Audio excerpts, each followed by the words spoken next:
3เรื่องที่จะแนะนำมือใหม่เฮ็ดเทรด Forex ตัวนี้ข้าพเจ้าจะข้ามไปอีกสเต็ปหนึ่งก็คือForex มันหยังตัวนี้ให้หมู่เพื่อนศึกษาเองเนาะสำหรับมือใหม่ Forex มันหยังหลังจากนั้นแล้วหมู่เพื่อนจะข้ามอีกอันดับทำอิฐที่ข้าพเจ้าอยากแนะนำก็คือการเลือกโบรกเกอร์เนาะการที่เราจะเทรดออกออร์เดอร์ได้นั้นเราจะต้องมีโบรกเกอร์เราต้องได้สมัครกับโบรกเกอร์ใดโบรกเกอร์หนึ่งเพื่อทำการเทรดเพราะว่าโบรกเกอร์นี่จะเป็นสื่อกลางในการส่งคำสั่งให้เราไปหาตลาดเนาะการเลือกโบรกเกอร์เนาะเพื่อนๆเราจะต้องเลือกโบรกเกอร์ที่ยืนยันตัวตนง่ายผ่านไวเนาะมีความน่าเชื่อถือสเปรดต่ำฝากถอนก็ง่ายเพราะว่ามันเราสำหรับมือใหม่เด้เนาะมือใหม่อย่างเช่นเราบ่มีบัญชีเงินบาทหรือดอลลาร์สินะเนาะจะต้องเป็นเขามีเงินมีแต่เฉพาะเงินกีบอย่างประมาณนี้เนาะอย่างเช่นข้าพเจ้าเองมีแต่เฉพาะสกุลเงินกีบสินะจะต้องเลือกโบรกเกอร์ที่ฝากถอนง่ายอย่างเช่นข้าพเจ้าแนะนำ2โบรกเกอร์คือ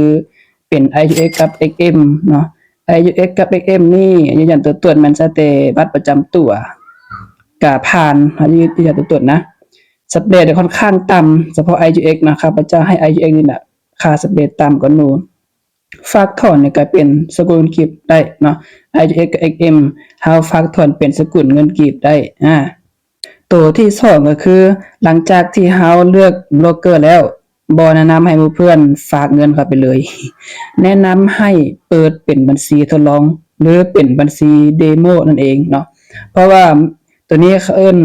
อีกอย่างนึงก็คือเป็นบัญชีเสมือนจริงเพราะว่ามันจะได้เงินปลอมมาให้เฮาเรียนเทรดเนาะตัวนี้หลังจากที่เฮาเปิดบัญชีทดลองแล้วให้เฮาเรียนรู้ในการออกออร์เดอร์เนาะเรียนรู้คำศัพท์ต่างๆstop loss TP take profit ออกล็อตจังซี่นะเนาะเฮาออกจากล็อตมันไปจักจุดแล้วมันจะกำไรเท่าใดสินะแล้วก็เป็นการเรียนรู้ไปเรียนรู้ระบบของตัวเองไปในตัวเลยอย่างเช่นสมมุติว่าข้าพเจ้าสาธิตก็คือตัวนี้เป็นMT5 เป็นโปรแกรมในการเทรดเนาะสมมุติว่าเฮาออกล็อตออกเซลล์เซลล์จากจุดนี้เนาะเฮาออกล็อตอยู่ที่ 0.01 ถ้าหากว่ามันลงมาฮอดประมาณนี้นะมันมีจักจุดอย่างประมาณนี้นะจักจุดจักพอยต์แล้วมันจะเปลี่ยนตัวเป็นเงินนี่จักดอลลาร์อย่างประมาณนี้เนาะให้หมู่เพื่อนเรียนรู้ไปในขั้นตอนนี้เลยหลังจากที่เฮาชำนาญเฮาเข้าใจรายละเอียดแล้วเฮาจึงเริ่มฝึกเงินแท้เฮาฝากเงินแท้เข้าไปตัวนี้ขั้นตอนในการฝากก็บ่แนะนำให้หมู่เพื่อนฝากหลายให้ฝากแต่10เหรียญก็ได้10เหรียญ20เหรียญหรือ50เหรียญก็ได้นะเพราะว่าเฮาเอาล็อตขั้นต่ำแต่ 0.01 ล็อตเด้ก็สามารถออกได้เนาะเงินน้อยก็สามารถเทรดได้คือกันเพื่อนตัวที่3ก็คือข้าพเจ้าให้เป็นการเรียนรู้นะถ้าจะอยู่ในตลาดนี้ให้หลายๆนะหมู่เพื่อนให้หมู่เพื่อนเรียนรู้แบบหลายๆเลยในปัจจุบันเนาะในการเรียนรู้มันมีหลายช่องทางบ่ว่าจะเป็นทางอินเทอร์เน็ตสินะหนังสือโดยเฉพาะYouTube Facebook TikTok สินะเนาะมันมีความรู้ฟรีหลายๆอย่างเลยให้เฮาคัดกรองเอาแต่ละอย่างแต่ละเทคนิคแต่ละจิตวิทยาให้เหมาะสมกับตัวเองให้เหมาะสมกับนิสัยของตัวเองอย่างประมาณนี้นะดนๆไปแล้วเฮาฮักสิรู้ดอกว่าเฮานี่เหมาะกับเทคนิคใดเนาะบ่แม่นเฮาเข้ามาใหม่ปุ๊บเฮาสิเลือกแล้วมันแบบ